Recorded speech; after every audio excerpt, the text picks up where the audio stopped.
Kisah Nabi Musa alaihi salam diangkat menjadi nabi dan rasul. Kisah ini disebutkan dalam Al-Quran, surat Toha ayat 11 hingga 41. Diceritakan bahwa dalam perjalanannya dari Madyan menuju Mesir, Musa berkesempatan untuk berbicara langsung dengan Allah Subhanahu wa Ta'ala di lembah suci Tua. Pada saat itulah Musa diangkat menjadi nabi sekaligus rasul oleh Allah Subhanahu wa Ta'ala. Kurang lebih 10 tahun lamanya Musa hidup di Madyan setelah menyelesaikan kesepakatan dan tugas dari ayah mertuanya. Musa beserta keluarganya pergi ke Mesir. Tibalah mereka di sebuah lereng gunung. Langit tampak semakin gelap dan udara terasa dingin. Musa berusaha menghidupkan api untuk penerangan dan penghangat badan. Namun api sulit menyala. Berkali-kali mencoba, hasilnya tetap sama. Tunggulah kalian di sini. Aku melihat cahaya di sebelah sana. Barangkali itu nyala api yang dapat menghangatkan tubuh kita. Baiklah, wahai suamiku, kami akan menunggumu di sini. Kemudian Musa menuju arah cahaya yang nampak di kejauhan.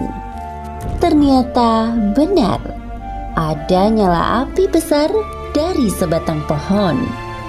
Tiba-tiba terdengar suara memanggil namanya. Dialah Allah Subhanahu wa Ta'ala.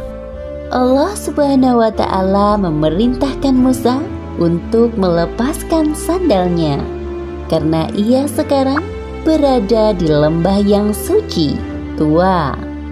Saat itulah Allah mengangkat Musa sebagai nabi dan rasul.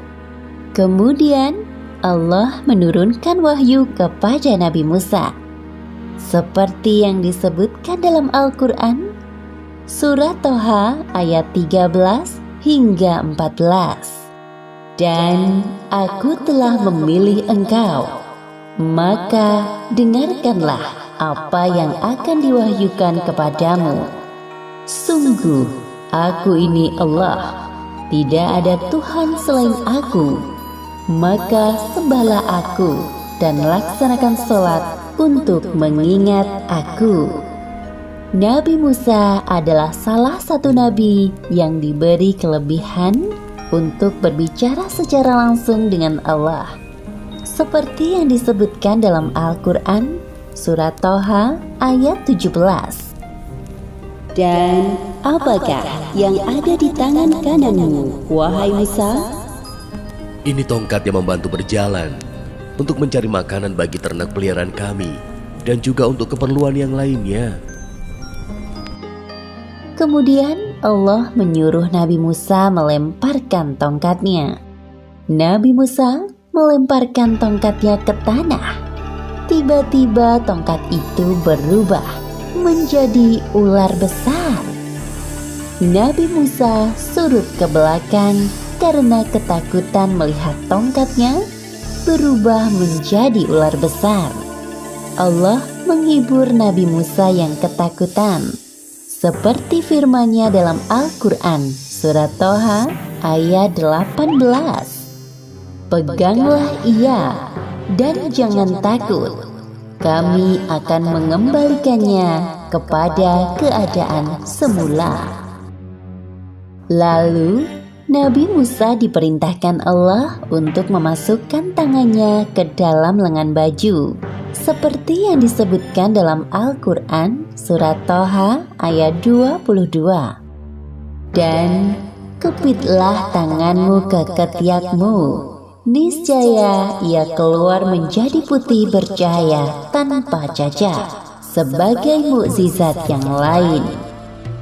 Tugas Nabi Musa selanjutnya adalah berdakwah kepada Fir'aun yang mengaku dirinya sebagai Tuhan.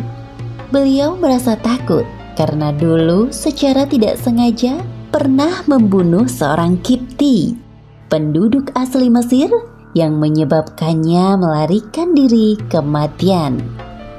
Ya Allah, aku mohon padamu, mudahkan langkahku menghadapi Fir'aun. Jadikan saudaraku Harun sebagai temanku berdakwah kepada Fir'aun, karena ia lebih ahli dalam berbicara dan berdebat dibanding aku. Permintaan Nabi Musa dikabulkan Allah. Melalui peristiwa ini, Allah mengangkat Nabi Musa menjadi Rasul. Seperti yang disebutkan dalam Al-Quran, Surat Toha ayat 41. Dan aku telah memilihmu menjadi Rasul untuk diriku. Demikianlah akhir kisah Musa diangkat menjadi Nabi dan Rasul. Hikmah dari kisah ini diantaranya: pertama, Allah Subhanahu wa Ta'ala menunjukkan kekuasaannya melalui mukjizat yang diberikan kepada Nabi Musa. Kedua, Allah tidak akan membiarkan hambanya yang beriman berada dalam ketakutan dan menjanjikan perlindungan baginya. Wallahu a'lam bishawab.